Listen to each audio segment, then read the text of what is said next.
Folks, welcome home. We have a interesting little spin today on the Cooking with Blondes.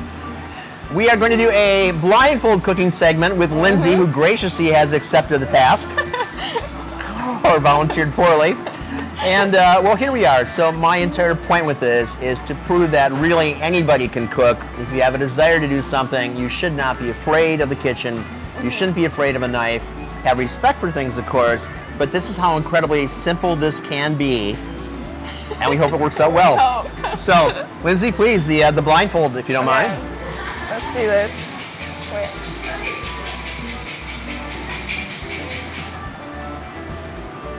Adjust it. And I've been told this is the first time Linzy's had a blindfold on as well.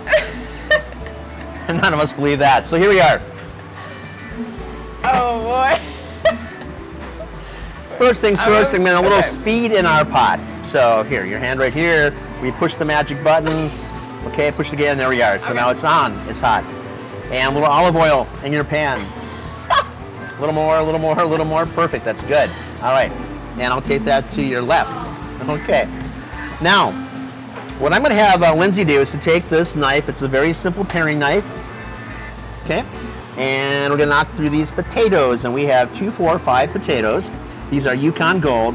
And I want you to, and here's the challenge. So I'm going to want you to think about where you first take the blade and figure out where your fingers are. Okay, so move it that way and put your fingers here as a bridge, right? So that's where your finger is, right? Now you can cut down. Oh, this is a little resistance. Keep going. Just keep going. Okay. And now move your finger back a little bit. There you go. You got it. So keep doing that. Speed's not the priority here. I thought it was when I was blindfolded. Well, so while Linzy is doing that, I'm going to take this beautiful leek that we have here, and opposed to using the white portion of the leek, the bottom part, I'm going to cut in a bit. And oh boy, I can tell that one did not turn out. No, you're doing great. You're doing great. Find the potato. I think this is a potato. Yep, find the potato and cut the potato. Meanwhile, I just got some coarsely cut leek here. And because this is the top of the leek, I'm not being concerned about getting any sand or any residue out of there. This is really clean. So now I'm just going to put that into our pan. How are we doing, Linzy? We are doing good, I think. I think don't really so too. know. You can go a little bit deeper or a little larger. Larger? Yeah. Okay, I don't want to chop your fingers. Don't worry about mine. So always figure out where yours are first. It's definitely weird going from a big knife to a smaller one. It is that. In fact, because we're doing a stew, so this is just the real basic stew. You can have chunkier parts as well. So if it says to you it's time to turn that inside and cut it, go ahead. So kind of free your mind kind of a thing. Yeah, okay. You're doing great, by the way. This is a big chunk. That's good. That's all good. Okay. So where's the next one? Yep, so the next one is right here. Meanwhile, I'm going to take this onion, and I'm not going to have her do this because there's a little more resistance to the cellulose in the onion. And you have a tendency to want to push a blade sometimes, so I'm cutting this. So, because again, we're just doing a real simple stew, and we're not going to do this with a protein. So this will be a meatless stew. So if you're a vegan or have any health issues, you can just go this way. It's a highly nutritious product. All these things came from the farmer's market, by the way. You're doing great. So that's fine for that one. That's a big honking chunk, but that's good. We'll take a little stemmy thing off. Cool. And now you have 2 more to go. Somewhere. 2 more. That's good for you. Shoots and scores. So 2 more. Ooh, don't go too fast. You want to keep your fingers attached. Yes, we do want that.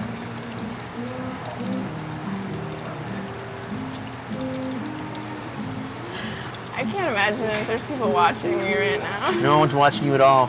No one, not even the camera, right? Not even the camera. So I got these really cool little eggplant. I'll have you cook those 2 after this last potato. Okay. And while Linzy is very skillfully doing that, by the way, so again, think about the context that she's only been with us for a few weeks, and she has a real passion, interest in cooking.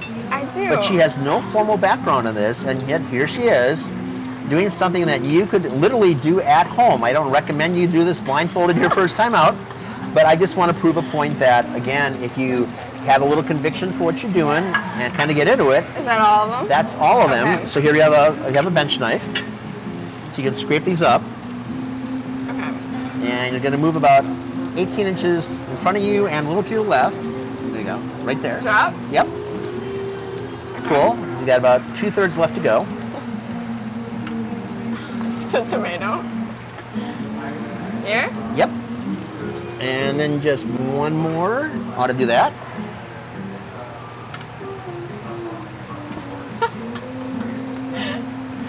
So I can recall back in theater classes where they had us all walk around. Yeah, that's perfect.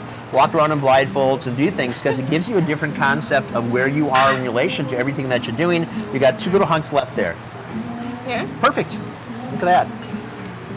All right, now we got the tomatoes. So what I want you to do is, these are all a little bit differently shaped again, just like those are, but I want you to get familiar with the shape first, right? Get an idea. Okay. And what we're gonna wanna do is to cut off the crown, right? Where's that, right here? Yep.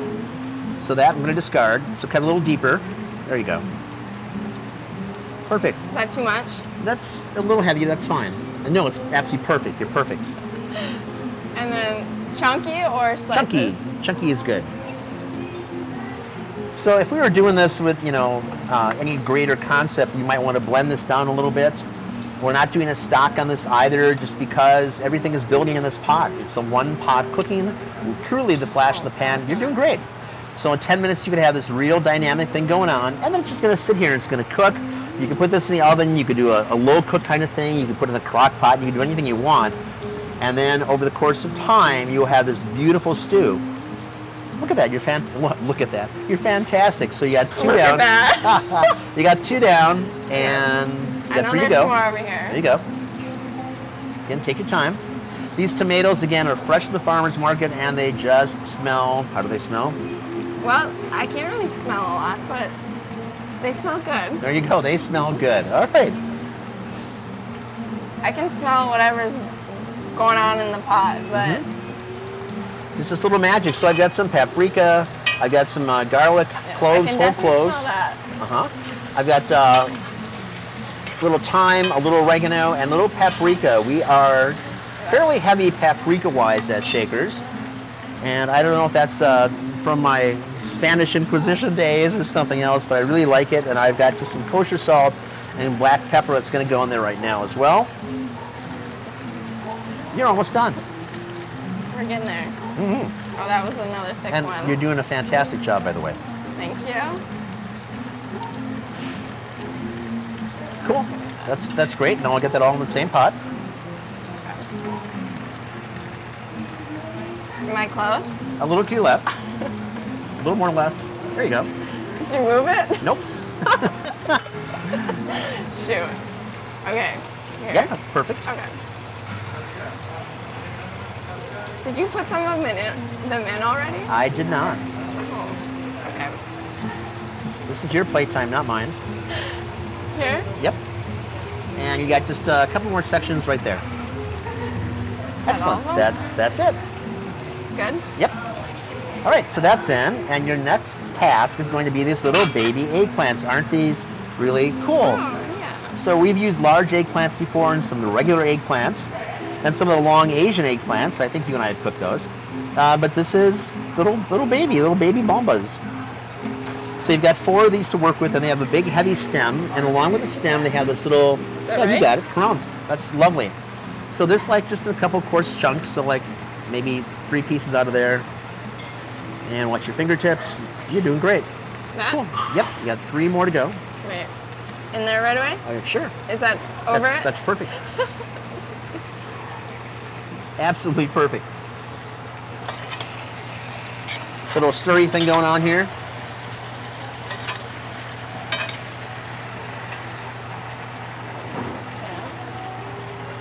You know, this is a lot easier than I thought it was going to be. But it's still an odd feeling. It is. So tell us about that odd feeling.